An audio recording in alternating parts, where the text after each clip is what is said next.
Check 2, check 1, 2, 3. All right, ladies and gentlemen, we have ourselves a first time impressions. My good buddy Drew Wiard right there brought this here 23 meter flow RPM dose. And I'm gonna see if I can get it in the air. Totally not in a good location. I'm heading right towards that post, which is foolish, especially for a first time launch on a wing that I have no idea what it is going to be like. But that being said, we're gonna give it a shot because I appreciate a challenge. So, Lord willing. All right, enough of the pleasantries. Let's see if we can get this puppy airborne. Grab a brake toggle and an A. So far seems fairly natural. Another brake toggle and an A. The A's are smaller than I'm used to on the old Ozone wings, but that's okay. We're literally headed exactly in that direction. My guess is it's going to be an interesting launch. Something seems funky. Perhaps it's just me being silly. I guess that's that. All right, here we go.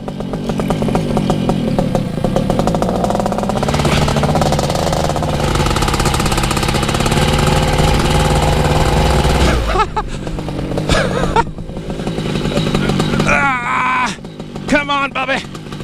Heck with it.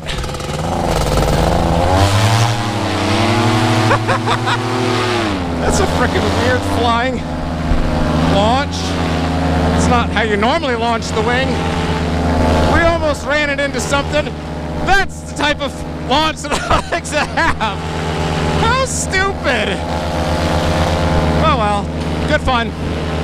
Okay, so now that we're up in the air, with what I hear is a roly-poly thing. Let's go find out. I am aware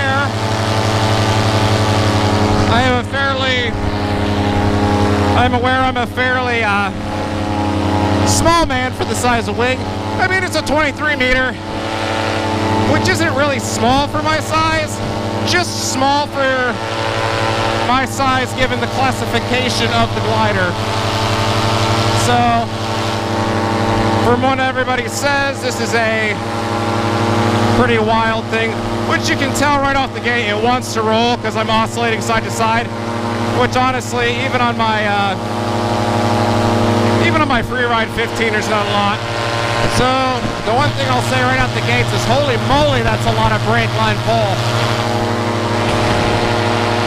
I mean, my arms I'm touching my, you know, that's basically the length of my pole without pushing my hand out, which obviously I can do, but generally speaking, I'm used to working within this range of things on my Ozone gliders. Whether or not that's an adjustment that needs to be made, or what exactly, or that's just me not knowing how to fly the glider properly. So I know that there's this twist-turn thing, which is a fairly common practice these days. I flew the Snake 3 and it was a similar scenario. However, I didn't really like it, but I do like this better so far. I guess you could grab it up higher if you wanted to. But we're going to take it up and see how she behaves with some fairly mild wing overs. Just because it's always a good idea to start off cautiously.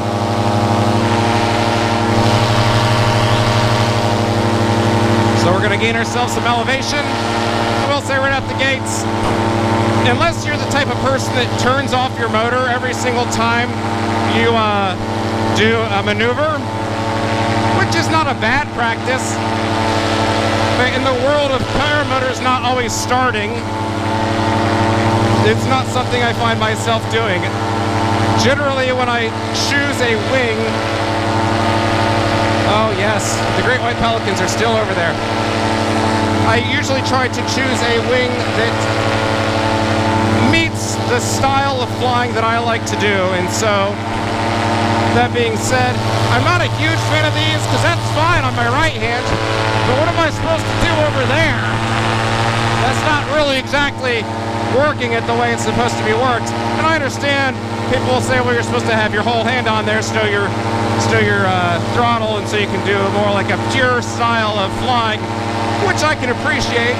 But at the same time, I'm probably not going to do it because that means I have to stow my throttle somewhere, turn off my engine, and it's just one more thing I have to do each time I want to do a run, which seems pretty annoying to me. So I guess for the purpose of my flying, is there anything that you can't achieve with just like the pull inward, push outward scenario versus this whole twisted sister thing? I don't know. You know, it could just be me being inexperienced, so I'm not going to say one way or the other. But just for my initial thoughts, that is how I feel. It feels like I'm going to be fairly light on this thing, so we're going to go into kind of assuming so.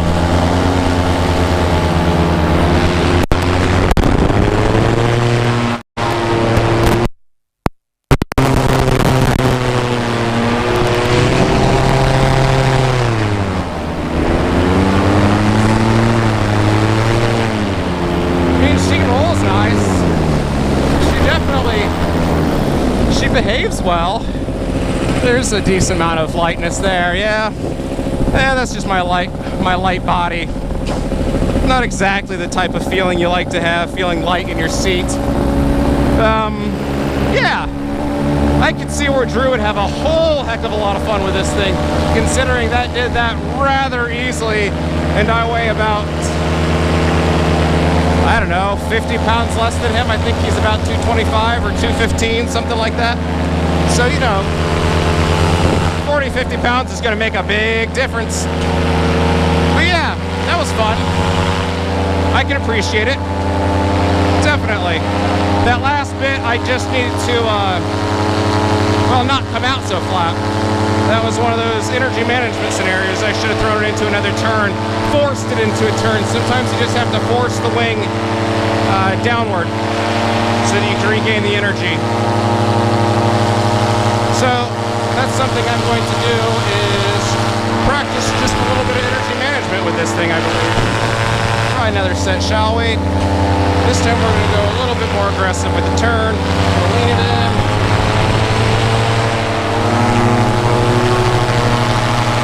Outside brake. Outside brake.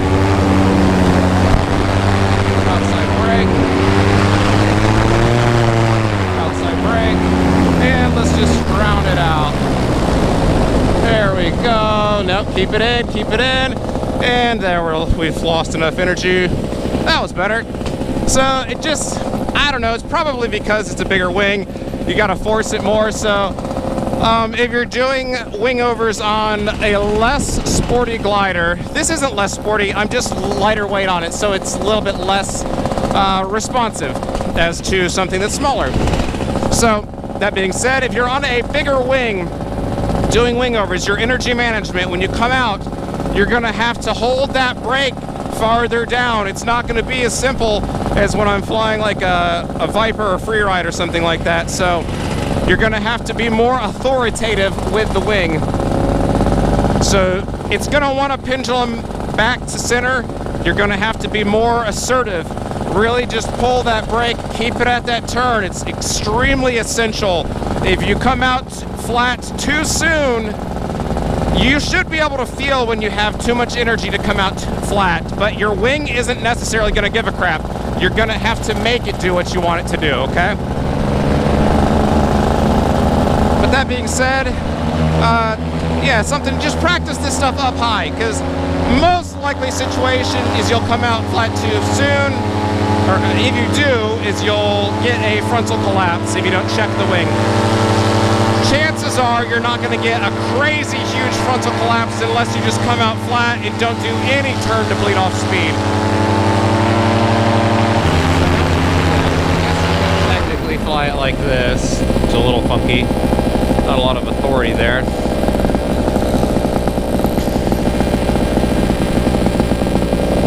Da-da-dun, da-da-dun. We're going to do a spin around and see how things are.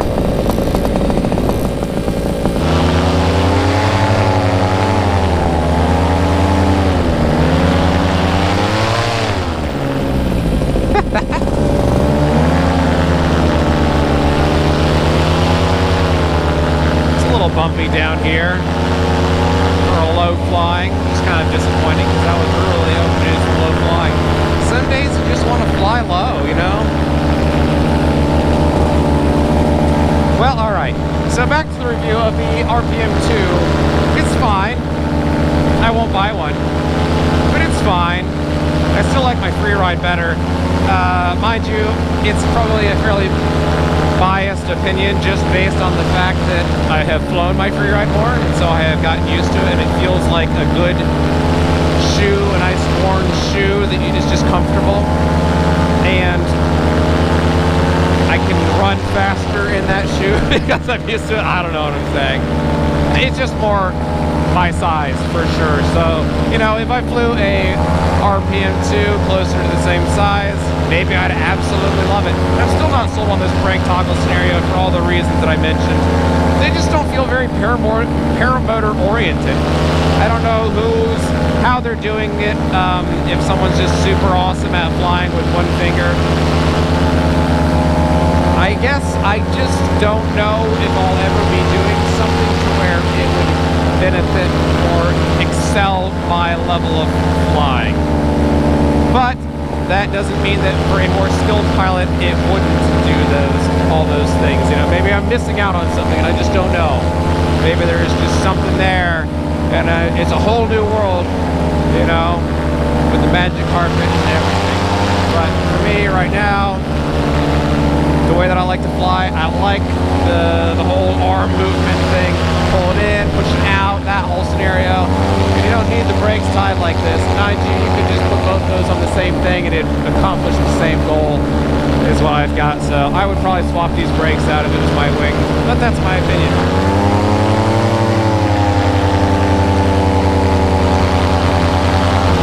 And maybe if you're a heavier person, maybe it requires less input to do more, which would make sense. So maybe you don't have to pull the brakes that much. I do feel a little light on this wing. Feels like deflations are just around the river bend. But yeah, it's a nice wing. I'm sure it's more fun for Drew than it is for me. Looks like somebody landed. I don't know if they're going to take off again or if they just landed to land. I think I'm going to go land as well. Probably take off again. Something else though. We are going to take off again. We're going to do the powered on landing approach. Alright, so here is the powered on landing. Basically, you just come in like you're going to do a foot drag and you just ultimately land it rather than just foot dragging. So it's pretty simple. Really a weird way to do it, huh?